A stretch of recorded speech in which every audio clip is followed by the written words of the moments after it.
రేవంత్ రెడ్డి కాదు బీసీ బిడ్డ. నిన్న హైదరాబాద్లో జరిగినటువంటి సర్దార్ పాపన్న విగ్రహ ప్రతిష్ఠ మహోత్సవంలో మన రేవంత్ రెడ్డిని ఉద్దేశించి మన మహేష్ కుమార్ గౌడ్, మన పిసిసి చీఫ్, చాలా ఎంతో ఉన్నతంగా నూతనంగా రేవంత్ రెడ్డి గారి యొక్క పరిపాలన గొప్పతనం గురించి 4 మాటలు మాట్లాడడం జరిగింది.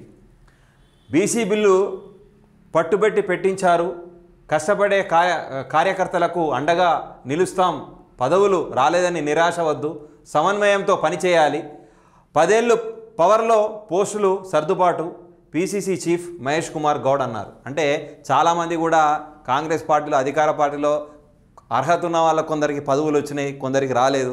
రాని వాళ్ళు బాధపడద్దు, మీకు కూడా ఇంకా 10 సంవత్సరాలు మన పరిపాలన ఉంటాం, ఆ పరిపాలన కూడా మీ అర్హతను బట్టి, మీ యొక్క అవకాశాలను బట్టి కూడా ప్రభుత్వం మిమ్మల్ని ఆదుకుంటుంది, మీకు తగిన పదవులు ఇచ్చి గౌరవిస్తుందని చెప్తూ మనం అందరం కూడా పార్టీ యొక్క విజయానికి, పార్టీ అభివృద్ధికి కూడా మనం అందరం సమన్వయంగా కష్టపడాలి అని చెప్పేసి తన ప్రసంగంలో వినూతనంగా ప్రసంగం అనేది చేయడం జరిగింది. దానికి సంబంధించినటువంటి మహేష్ కుమార్ గారు మాట్లాడినటువంటి 4 మాటలు: సీఎం రేవంత్ రెడ్డి కాదని బీసీ బిడ్డగానే పరిగణిస్తానని పిసిసి చీఫ్ మహేష్ కుమార్ గౌడ్ పేర్కొన్నారు. బీసీ రిజర్వేషన్లు 42% పెంచేందుకు ఆయన పట్టుబట్టారు. అది మాత్రం వాస్తవమే. ఎందుకంటే అది మనకు తెలుసు ఆ యుద్ధం ఎంత తీవ్రంగా పోతుందో. బిల్లు ఆర్డినెన్స్ తీసుకొచ్చారన్నారు. సోమవారం ఆయన మీడియాతో మాట్లాడుతూ బీసీ బిడ్డలకు న్యాయం చేసేందుకు ఆయన సడలని ప్రయత్నం చేశారన్నారు.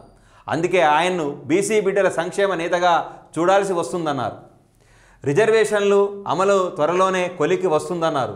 ఇక కష్టపడి పనిచేసే కార్యకర్తల గుర్తింపు ఉంటుందన్నారు. స్థానిక సంస్థల ఎన్నికల్లో మహిళా కాంగ్రెస్ కార్యకర్తలకు సముచిత స్థానం కల్పిస్తామని పేర్కొన్నారు. పదవులు రాలేదని ఎవరు నిరాశ చెందకూడదన్నారు. కార్యకర్తలంతా సమన్వయంతో పనిచేయాలని సూచించారు. ఇక సాహసానికి, ధైర్యానికి ప్రతీక సర్దార్ సర్వాయి పాపన్న అని కొనియాడారు. సామాన్య కుటుంబంలో జన్మించిన పాపన్న అప్పటి భువనగిరి కిల్లాతో పాటు ఔరంగజేబ్ ఆధీనంలో ఉన్న గోల్కొండ కిల్లాను కైవసం చేసుకున్నారని గుర్తు చేశారు. పాపన్న ధైర్య సాహసాలు గుర్తు తెచ్చుకున్న ప్రతిసారి రోమాలు నిక్కపొడుస్తాయన్నారు. సీఎం రేవంత్ రెడ్డి దూరదృష్టి గల నాయకుడు అన్నారు. హైదరాబాదులో నడి ఒడ్డున సచివాలయం దగ్గర పాపన్న విగ్రహం ఏర్పాటు చేయాలనేది ముఖ్యమంత్రి నిర్ణయం అన్నారు. 6 నెలల్లో పాపన్న విగ్రహం ఏర్పాటు చేయాలని అధికారులను సీఎం రేవంత్ రెడ్డి ఆదేశించి ఆర్థిక నిర్బంధం ఉన్నప్పటికీ ఇచ్చిన హామీలు ఒక్కొక్కటిగా అమలు చేస్తున్నామన్నారు. కుల సర్వే చారిత్రాత్మక నిర్ణయం అని కూడా చెప్పాడు.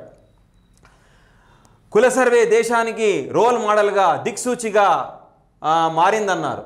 కుల వృత్తులు నశిస్తే మానవాళి మనుగడ ప్రమాదమని, అందుకే కుల వృత్తుల వారికి ప్రభుత్వం నుంచి సహాయ సహకారాలు అందిస్తామని పేర్కొన్నారు. చాలా విషయాలు మాట్లాడారు. అలాగే నిన్న సర్దార్ పాపన్న గారి యొక్క జయంతి సందర్భంగా కూడా ఆయన యొక్క గొప్పతనం, ఆయన సామాన్య కుటుంబంలో పుట్టాడని, మళ్ళా ఔరంగజేబు ఆధీనంలో ఉన్న గోల్కొండ కిలాను కూడా తన ధైర్య సాహసాలతో దాన్ని స్వాధీనం చేసుకున్నాడని ఆయన జీవిత విషయాలు కూడా చెప్పాడు.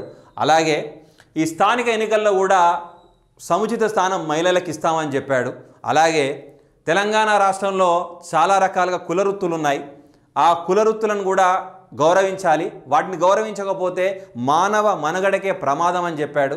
వాళ్ళకు కూడా ఆ కులవృత్తులు చేసి బతికే వాళ్ళ ప్రజలకు కూడా ఆర్థిక సహాయం ప్రభుత్వం నుంచి అందుతుందని చెప్పాడు. దాదాపుగా రేవంత్ రెడ్డి గారు బీసీ సంక్షేమం కోసం చాలా కష్టపడుతున్నాడని, ఆ బీసీ 42 సవరణ కోసం ఎన్నో రకాలుగా కార్యక్రమాలు చేశారని, ఆయన బీసీ బిడ్డ అని, బీసీల కోసమే పుట్టాడని ఈ విధమైనటువంటి తనదైన వాణిలో ప్రసంగాలు చేయడం అనేది కూడా జరిగింది. ఓకే.